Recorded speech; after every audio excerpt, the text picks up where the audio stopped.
T20 match देखे हैं ना आप, कुछ प्लेयर्स ऐसे आते हैं ना जैसे लगता है कि वहीं से एक्सरसाइज करके और वहां से जो है ना कुछ मतलब अपना प्रैक्टिस करके आ रहे हैं, आते ही सिक्स, एकदम आते ही छक्का से ही शुरू करता है। तो आपको बैठते ही वही होना चाहिए, आप में जोश, एकदम पागलपन, एकदम भूत सवार होना चाहिए। जैसे ही आप बैठे तो सोचना नहीं है, फिर हिंदी से शुरुआत करें जो सबसे आपका इजी सब्जेक्ट है, इसलिए क्योंकि यहाँ पे पढ़ना है और आंसर मारना है। आता है दोस्तों, एसएससी जीडी का एग्जामिनेशन 2024 का अब शुरू हो रहा है और जितने भी लड़के हैं इसमें जो भी एग्जाम में बैठने वाले हैं, कुछ बातों पे ध्यान देने की बहुत ही जरूरत है, क्योंकि आपका हाई स्कोरिंग हमेशा रहता है। आप सभी को पता है आजकल कट ऑफ जो है काफी हाई जाता है। तो इन बातों पे आपको पहले से ध्यान देना है। क्या क्या ध्यान देना है, उन सभी बातों पे पॉइंट टू पॉइंट बात करेंगे, कोई फालतू बात नहीं करेंगे कि एग्जाम हॉल में क्या क्या ध्यान देना है। तो चलिए इसको स्टार्ट करते हैं और आप लोगों को सारा चीज दिखाते हैं जिसपे कि पूरा का पूरा ध्यान देने का जरूरत है। जैसे टाइम मैनेज हो गया, निगेटिव मार्किंग हो गया, आपका स्पीड हो गया, सब्जेक्ट कौन सा लें, किस तरह से जो है स्टार्ट करें वहां पे अंदर में एग्जाम हॉल में, क्या क्या लेके जाना चाहिए आपको, सारा चीजें, तो सब चीजों पे बात करेंगे। तो चलिए देखते हैं। दोस्तों, सबसे फर्स्ट बात यह है कि एग्जाम जैसे ही आप एग्जामिनेशन के लिए जाते हैं, जिस भी डेट में आपका एग्जाम है, उस डेट में आपको एक चीज ध्यान रखना है, जिस दिन आपका एग्जाम है उसके एक दिन पहले 1 डे प्रियर जो है आप लोगों को पढ़ाई छोड़ देना है। मतलब नहीं पढ़ना है तो नहीं पढ़ना है, एकदम भूल जाना है कि अब नहीं पढ़ना है हमको। जब एक दिन पहले बचाओ, यानी कि घर से आप यदि एग्जाम देने के लिए एक दिन पहले निकल गए, तो आपको दिमाग में कितना भी डाउट्स आए, कुछ भी आए, बीच बीच में लगेगा अरे ये भूल गए, वो भूल गए, एक बार देख लेते हैं उठा के। नहीं देखना, भूल गए तो भूलने ही दीजिए, कुछ नहीं भूले हैं आप, बस आपके दिमाग में एक टेंशन चल रहा है, एक परेशानी चल रहा है। और यदि आप दोबारा देखेंगे तो समझिए इस तरह से सब चीज भूलना शुरू कर जाएंगे। यदि आप भूल रहे हैं तो आपको कोई चीज देख के याद नहीं करना है, उसको ऐसे दिमाग में सोचिए कैसे याद करना है, दिमाग पे जोर डालिए। बेशक बुक नहीं देखना है तो नहीं देखना है, बेशक और दिमाग खराब कर रहा है कि कुछ कुछ याद आ रहा है ये हो, तो ईयरफोन लगाइए, गाना सुनिए, ठीक है। जो चीजें आपने पढ़ लिया उसको एकदम फ्रेश रहने दीजिए माइंड में, दिमाग में कुछ भी प्रेशर नहीं डालना है। यदि आप दिमाग में प्रेशर डाल रहे और झूठ फूस का वहां एग्जाम हॉल तक जो लोग बुक्स लेके बैठे रहते हैं ना, वो एकदम ऐसी तैसी कर देगा, आपको सारा चीज भुला देगा। 2-4 चीज आप देखिएगा नहीं, 100 चीज आप भूल जाइएगा। तो एकदम एग्जाम जाने से एक दिन पहले किसी भी हाल में आपको पढ़ाई छोड़ना ही है। आपके दिमाग में फिर भी आएगा कि यार एक बार देख लेते हैं, एक बार नहीं देखना है। आपने देख लिया जितना देखना था, इतना दिन टाइम मिल गया, काफी है। वो अब आपको खराब ही करेगा, वो अच्छा नहीं करने वाला। तो सबसे फर्स्ट पॉइंट ये है, इसको एकदम बांध लीजिए, पहला पॉइंट। चलिए दूसरा पॉइंट पे चलते हैं। दूसरा पॉइंट है, एग्जाम हॉल में जाने के समय जो है कुछ चीजों का ध्यान रखिएगा। जैसे कि आप पहले से ही एक लिस्ट बना लीजिए अभी से ही कि जब एग्जाम देने जाएंगे उस दिन क्या क्या हमको लेके जाना है, नहीं तो फिर भूल जाइएगा उस दिन अचानक। तो पहले लिस्ट बना लीजिए। सबसे फर्स्ट आपके पास एडमिट कार्ड होना चाहिए और 2 पेज लेके जाइएगा, 2 कॉपी उसका। एक एडमिट कार्ड हो गया, वैसे उसमें इंस्ट्रक्शन दिया रहेगा, पूरा इंस्ट्रक्शन भी आपको पढ़ना है, लेकिन मैं जो बता रहा हूँ इसको ध्यान रखिएगा। एडमिट कार्ड, आधार कार्ड या पैन कार्ड, कुछ भी एक जो है आपको आइडेंटिटी प्रूफ लेके जाना है, ओरिजिनल लेके जाना है, वो कॉपी जीरोक्स वोरोक्स नहीं लेके जाना है। उसके बाद व्हाइट पेज जो है कम से कम 2-3 ले लीजिएगा। वैसे हो सकता है उसको अलाउ करें, नहीं भी करें, लेकिन रखना है। यदि अलाउ किया तो आपको वहां पे रफ करने में बहुत आसान होगा, अदरवाइज बहुत दिक्कत भी होता है। तो व्हाइट पेज जो है, जीरोक्स पेपर जो होता है, वो 2-3 ले लीजिएगा, काफी है। एक आपके पास पेन होना चाहिए, 1 या 2 पेन रखिए अच्छा सा, क्योंकि वहां पे रफ करने में आपको पेन जो है यूज होने वाला है। तो पेन रखिएगा। एक पेंसिल भी लेके जा सकते हैं, बाई चांस कुछ वैसा इंस्ट्रक्शन वहां पे अचानक हो तो। वैसे मैं फिर से बता रहा हूँ, एडमिट कार्ड में क्या क्या है वो चीजें आपको पक्का देखना है। तो मैं बता दिया कि आधार कार्ड हो गया, एडमिट कार्ड हो गया, पैन कार्ड हो गया, और उसके बाद व्हाइट पेज हो गया। सफिशिएंट मनी लेके जाना है, कुछ ना कुछ पैसा जिसका कि आपको जो है जरूरत पड़ता है, तो पैसा लेके जाना है आपको। उसके बाद यहाँ पे आपके पास जो है पासपोर्ट साइज का फोटो, पासपोर्ट साइज का फोटो भी कम से कम जो है 2-3 आप लेके जरूर जाइए। वैसे इसका भी इंस्ट्रक्शन आपको एडमिट कार्ड में रहेगा, लेकिन ये चीजें आप जो है ना एक पेपर में लिख के रख लीजिए कि ये सभी चीजें हमको लेके जाना है। अब चलते हैं एग्जाम हॉल के लिए। एग्जाम हॉल में हमें क्या क्या जो है ध्यान रखना है और किन किन बातों पे ध्यान रखना है। जैसे आप एग्जाम हॉल में जाएंगे, आप सभी को पता है कि आपका जो एग्जामिनेशन का पेपर होने वाला है वो है आपका 4, और 4 पेपर में आपका जो है वो आप सभी जानते हैं, हिंदी या इंग्लिश है, तो वैसे मैं हिंदी लेके चल रहा हूँ। दूसरा आपका जीके है, और तीसरा जो है आपका रीजनिंग है, और चौथा जो है आपका रीजनिंग है, चौथा जो है आपका वो मैथ्स है। ये 4 पेपर है। इसमें जो आपको जैसे ही एग्जाम हॉल में बैठे हैं और आपका जैसे ही वहां पे क्वेश्चन शुरू होता है, टाइमिंग शुरू होता है कंप्यूटर में, आपका एक स्पीड जो है, एक जोश है। मतलब T20 मैच देखे हैं ना आप, कुछ प्लेयर्स ऐसे आते हैं ना जैसे लगता है कि वहीं से एक्सरसाइज करके और वहां से जो है ना कुछ मतलब अपना प्रैक्टिस करके आ रहे हैं, आते ही सिक्स, एकदम आते ही छक्का से ही शुरू करता है। तो आपको बैठते ही वही होना चाहिए, आप में जोश, एकदम पागलपन, एकदम भूत सवार होना चाहिए। जैसे ही आप बैठे तो सोचना नहीं है, फिर हिंदी से शुरुआत करें जो सबसे आपका इजी सब्जेक्ट है। इसलिए क्योंकि यहाँ पे पढ़ना है और आंसर मारना है। आता है तो आप सही कीजिएगा, नहीं आता है तो छोड़िएगा, इतना ही होगा। मैथ और रीजनिंग क्या है, बनाने वाला चीज है, तो उसको थोड़ा सा वेट के लिए रखेंगे।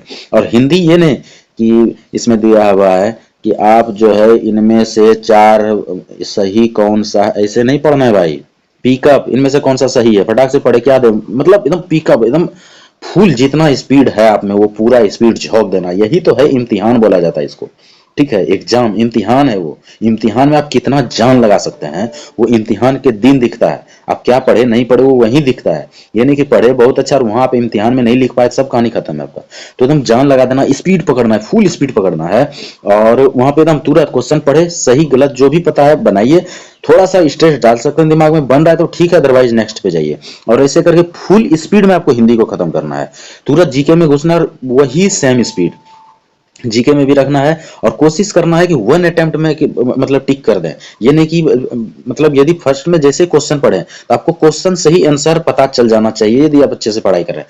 ज्यादा ऑप्शन देखने का कोशिश मत करें। ऑप्शन देखने से क्या होता है, कंफ्यूजन शुरू होता है जिसका कि अच्छा तैयारी नहीं है। तो यदि आप डायरेक्ट क्वेश्चन पढ़ते ही यार आपको पता चल गया कि इसका यही आंसर होगा, तो सिर्फ देखिएगा ऑप्शन में ये आंसर है कि नहीं।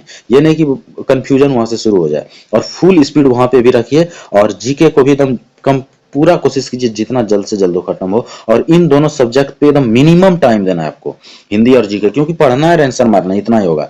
जितना आता है आपको उतना मार दीजिए, जितना नहीं आता है उसको छोड़ दीजिए शुरुआत में, फर्स्ट अटेम्प्ट में। उसके बाद आपको रीजनिंग में घुसना है। रीजनिंग को भी थोड़ा स्पीड में चलिए।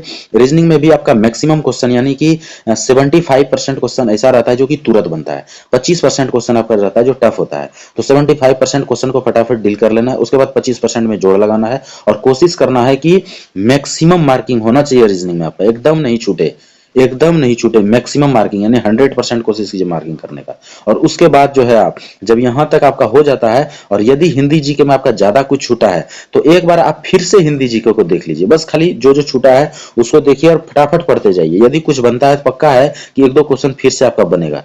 जो जो छूटा है उसको फटाक से देखिए। और उसके बाद लास्ट में आप मैथ में घुसिए और पूरा जान लगा दीजिए मैथ में, सारा टाइम झोंक दीजिए मैथ में। और फिर भी कोशिश करना है कि लास्ट में कम से कम हमारे पास 3 मिनट से 5 मिनट का समय हो, जिससे कि एक बार और फिर से हम सारा चीज देख लें। 5 मिनट में एक बार स्क्रॉल करके सारा का सारा चीज आप देख सकते हैं। जिसको कि ऑनलाइन एग्जामिनेशन का प्रैक्टिस नहीं है वो सभी लड़के को बोल दूं कि कैफे वगैरह में इसका डेमो जो है कैसे आता है वो सारा चीज जाके आप देख सकते हैं। 10-20 रुपया खर्च कीजिए, जाके 1 घंटा जो है डेमो क्लास ले लीजिए, उसमें सारा चीज पता चल जाएगा। आपको माउस चलाने आना चाहिए, कीबोर्ड चलाने आना चाहिए थोड़ा बहुत जो है, अदरवाइज आपको वहां पे भी इसके इसके चलते भी बहुत लड़के को दिक्कत होता है। इन बातों को पक्का ध्यान रखना है। तो ये तो हो गया आपका स्पीड का बात, एग्जाम का बात। अब चलते हैं हम लोग इसमें निगेटिव मार्किंग भी आप सभी को पता है। निगेटिव मार्किंग है, नॉर्मलाइजेशन है। स्पीड यदि आप बना के रखे, स्पीड यदि आप बना के रखे और यदि आपका समय से सब चीज सही हो गया और आपको लग रहा है कि मेरा एग्जाम अच्छा गया है, और आपने मान लीजिए कि 80% के लगभग यदि आपने मतलब आंसर दिया है, सही से आंसर दिया 80% के लगभग, 20% यदि आपका क्वेश्चन छूटता है, तो फिर आपको देखना है कि आपका किस तरह का एग्जामिनेशन था। ये क्या मॉडरेट था या फिर हाई था या फिर क्या था, ये पूरा हाई था एकदम। यदि बहुत ज्यादा टफ एग्जामिनेशन है तो फिर आपको निगेटिव मार्किंग करने की जरूरत नहीं है, क्योंकि यदि टफ में आपने 80% का ले लिया तो यह नॉर्मलाइजेशन होके मैक्सिमम चांस है कि नॉर्मलाइजेशन के बाद आपका नंबर ये और बढ़ जाएगा, घटने वाला नहीं है और बढ़ने वाला है। लेकिन यदि आपका शिफ्ट लग रहा है आपको कि इजी है, और इजी में यदि आपने 80% मार्किंग किया है और लग रहा है कि मतलब इजी पेपर है, तो फिर वहां पे आपको थोड़ा सा चांस लेना पड़ेगा और कुछ जो है तुक्का लगाना पड़ेगा निगेटिव मार्किंग के लिए, क्योंकि वहां पे नॉर्मलाइजेशन में नंबर आपका हो सकता है कम भी कर दे। तो पेपर पे थोड़ा ध्यान रखना है। यदि पेपर नॉर्मल रहा तो उस हिसाब से करना, यदि टफ रहा है तो उस हिसाब से करना है कि निगेटिव मार्किंग पर लेना है या नहीं लेना है। फिर भी कम से कम यदि 20% छूट रहा है तो 10% तो आप पक्का तुक्का लीजिए, जिसपे कि आपको थोड़ा बहुत कॉन्फिडेंस है। जिसपे एकदम कॉन्फिडेंस नहीं है, एकदम नया क्वेश्चन लग रहा है, उसको बेशक आप छोड़ दीजिए। तो 20% जो क्वेश्चन आपका छूट रहा है उनमें से जो है 10% पे आपको जो है तुक्का का वो करना है। और लग रहा है कि यदि हम 10% मतलब जो थोड़ा सा आपको कॉन्फिडेंस में आ रहा है क्वेश्चन की नहीं इसको हम जानते हैं बेशक नहीं हो रहा है, तो उसको आप तुक्का लगा सकते हैं यहाँ पे और 10% को ले सकते हैं, बाद बाकी 10% को जिसको आप एकदम नहीं जान रहे हैं, अनटच हैं, तो उसको एकदम कंप्लीट छोड़ दीजिए। इस स्ट्रेटेजी से जो यदि आप अच्छे से एग्जामिनेशन दिए, जो शुरू से हम बताया आपको, पहला कि एग्जाम एक दिन पहले, फिर से एक बार आपको बता दें, जो मैं फर्स्ट पॉइंट बताया आपको कि पहला एग्जाम के एक दिन पहले जो है एक दिन पहले आपको एकदम कंप्लीट बुक छोड़ देना है, नहीं पढ़ना है तो नहीं पढ़ना है। दूसरा, एग्जाम में क्या क्या लेकर जाना है उन सभी का एक लिस्ट बना लीजिए और उस लिस्ट को पहले से रखिए, जिस दिन जाइएगा सारा चीज लेके जाना है। उसमें जो है आपका पैन कार्ड, आधार कार्ड, व्हाइट पेज हो गया, पेंसिल हो गया, पेन हो गया, सफिशिएंट मनी हो गया, फोटो हो गया पासपोर्ट साइज का, ये चीजें।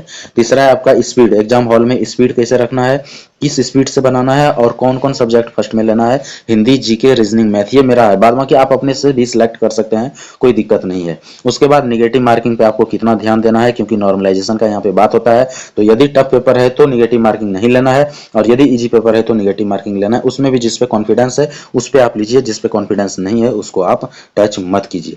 इन सारे बातों पे ध्यान रखिएगा, आपका बहुत अच्छा एग्जाम जाएगा और हम आपका दुआ करेंगे कि आपका जो है आप फाइनली सिलेक्शन हो। वीडियो अच्छा लगा हो तो लाइक करें, सब्सक्राइब जरूर कर दें इस चैनल को, ऐसा वीडियो मैं आप लोगों के लिए लेकर आते रहूंगा। आज के लिए इतना ही, थैंक यू, धन्यवाद।